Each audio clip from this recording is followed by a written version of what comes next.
In terms of the fourth quarter, they had all but one of their buckets was inside the paint. Was that them just being able to get into the paint and get whatever they want because of that point of attack defense like you were talking about? Yeah, they had that and 9 free throws. The Indiana Fever were riding an unstoppable wave. Fresh off a jaw-dropping 3-game winning streak, they dismantled Paige Buckers and the Dallas Wings, outclassed the Minnesota Lynx to claim their first-ever Commissioner's Cup championship, and obliterated Aja Wilson's Las Vegas Aces.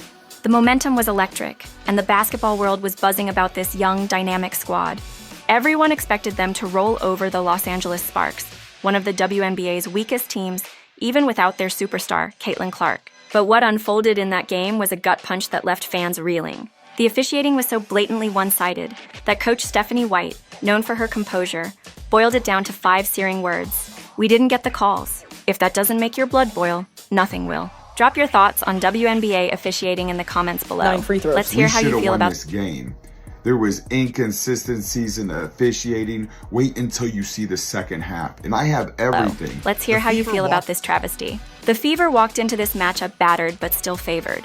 Caitlin Clark, the team's heartbeat and offensive maestro, was sidelined with a left groin injury, marking her 5th consecutive game on the bench. Without her court vision, playmaking, and scoring prowess, the Fever's offense lost its rhythm.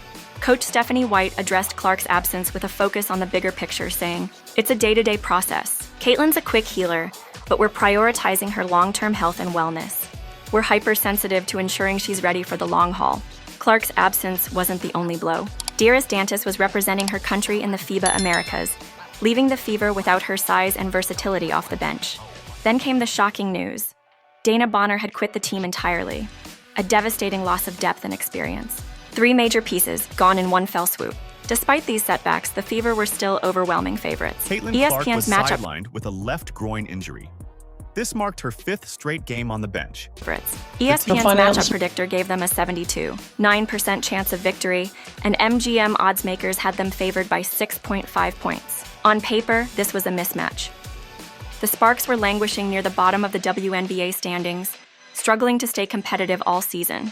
Meanwhile, the Fever were coming off a trio of statement wins, showcasing their depth and resilience. Aaliyah Boston was playing at an MVP level, dominating the paint with her physicality and skill. Kelsey Mitchell was stepping up as a leader, filling the scoring void left by Clark.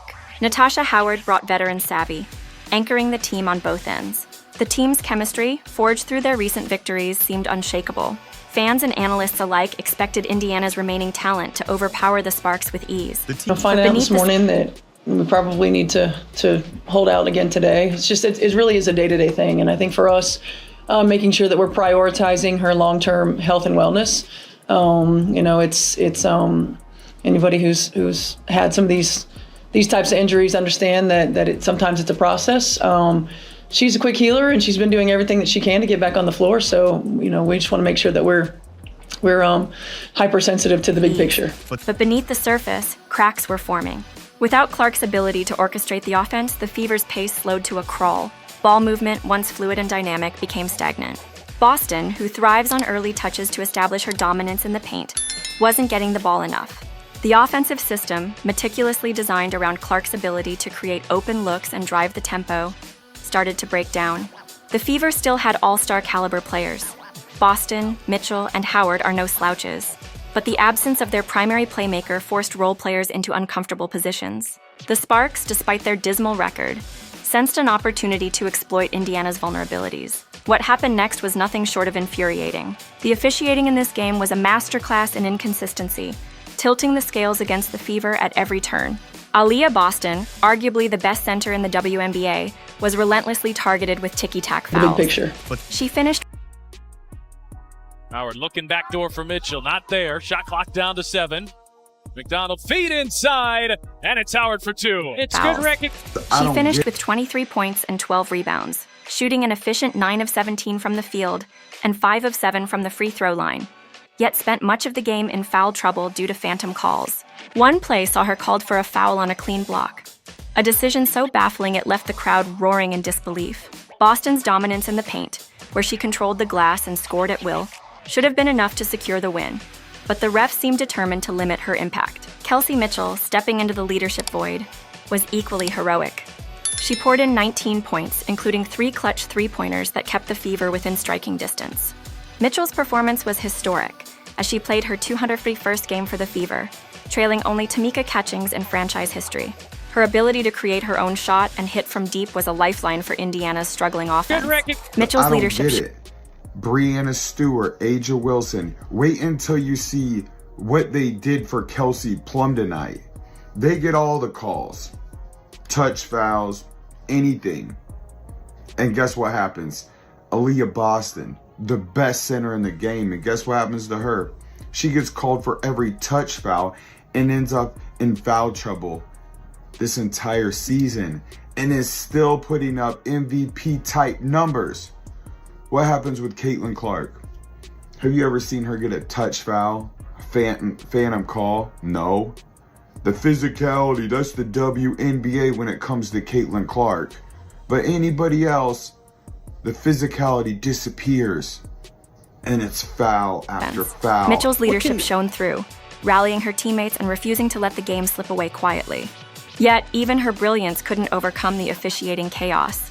Natasha Howard was the unsung hero of the night, delivering a near double-double with 21 points and 9 rebounds on an astonishing 8 of 11 from the field, including a 3-pointer and 4 of 6 from the free throw line. Howard's veteran presence was a stabilizing force, as she made plays that younger players simply couldn't. Whether it was a timely bucket, a defensive stop, or a hustle play, Howard showed why she's a championship-caliber contributor. Together, Boston, Mitchell, and Howard carried the Fever on their backs, putting up numbers that should have buried the Sparks. But the refs had other plans. The fourth quarter was a parade of questionable calls that swung the game in LA's favor. Sophie Cunningham was grabbed by the neck on a drive. No foul, just a jump ball. What does it take to get a team to be more consistent, especially from you on the coaching side of things? Yeah, I mean, I think a couple things. There's always got to be a high attention to knowing personnel. Oftentimes you don't get a lot of practice time, and so going over a lot of their sets, what you do. But at the end of the day, making sure we know our personnel, who we're going to run off the three-point line, what we're willing to give up. We've got to make sure that there's a high attention to detail there. The crowd erupted and the Fever's bench was visibly stunned. Another play saw Kelsey Plum elbow Lexi Hall, then step over her to prevent her from getting up. No whistle. Meanwhile, Boston was called for a foul on a play where she didn't even touch her opponent, her third such call of the night. The Fever's best player was handcuffed by officiating that seemed to favor the Sparks at every turn. As White noted, they had all but one of their buckets in the paint in the fourth, plus 9 free throws. The disparity was glaring.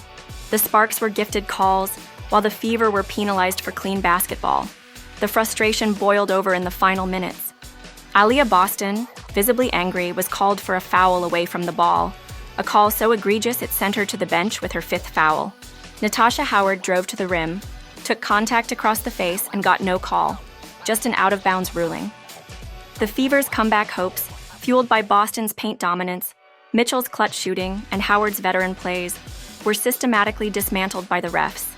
The crowd could feel the momentum slipping away, and the players' heartbreak was palpable as a winnable game was stolen from them. In the post-game press conference, Stephanie White's frustration was evident. Known for her measured responses, she didn't mince words this time. Her 5-word statement, "We didn't get the calls," captured the injustice perfectly. She elaborated, "Our execution wasn't great at the end, but the inconsistencies in the officiating hurt us. We're fighting through adversity, but we need a level playing field." White's words resonated with fans who watched the game unfold in disbelief, screaming at their screens as call after call went against their team. The loss stung not just because it was to a bottom-tier Sparks team, but because it exposed deeper issues in the WNBA's officiating standards. This game, however, revealed the Fever's incredible resilience. Missing Clark, Dantas, and Bonner should have been a death sentence against any WNBA team, yet Indiana stayed competitive for 40 minutes. Boston proved she can EAD2 can dominate at an MVP level. Mitchell showed she can lead in crunch time, and Howard's veteran poise kept the team afloat. This wasn't a team crumbling under pressure. It was a team fighting through impossible odds. The fact that they nearly won speaks volumes about their potential. Looking ahead, the Fever's future is bright. Caitlin Clark's return is imminent, with reports suggesting she could be back as early as Wednesday's game against the Golden State Valkyries. Picture this lineup: Clark running the point with her unmatched vision, Boston anchoring the paint with her all-star dominance, Mitchell providing explosive scoring, Lexi Hall bringing relentless energy, and Howard adding championship experience.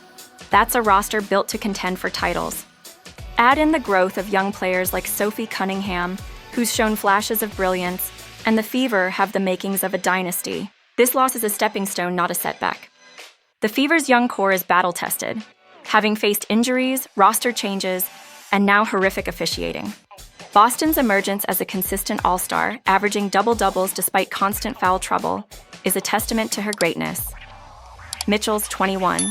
6 points per game during Clark's absence show she's ready to be a star in her own right. Howard's 2,000 career rebounds and clutch performances prove she's a vital piece of the puzzle. The upcoming schedule, games against Golden State, Atlanta, Dallas, Connecticut, and New York, will further hone this team's edge.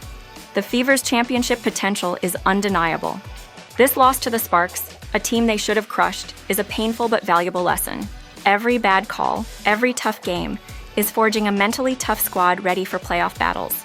Teams like the Sparks, who capitalized on Indiana's injuries, better brace themselves. When Clark returns, this team will remember every slight, every unfair whistle, every moment they were counted out. The 2025 season could see the Fever not just as playoff contenders, but as legitimate title threats, potentially securing a top 4 seed. This heartbreaking defeat is fuel for a revenge tour. The Fever's hunger is growing, their chemistry is strengthening, and their resolve is unbreakable. Stay loyal to this team because the best is yet to come. What do you think of the WNBA refs? Were they the deciding factor in this loss, Hawkins 2, or is there something else to blame? Drop your thoughts in the comments, like, subscribe, and turn on notifications for more updates. Let's keep the conversation going. Detail there. Here's Mitchell off the screen, but can't connect on the three. Boston offensive rebound, rolls it in and a foul.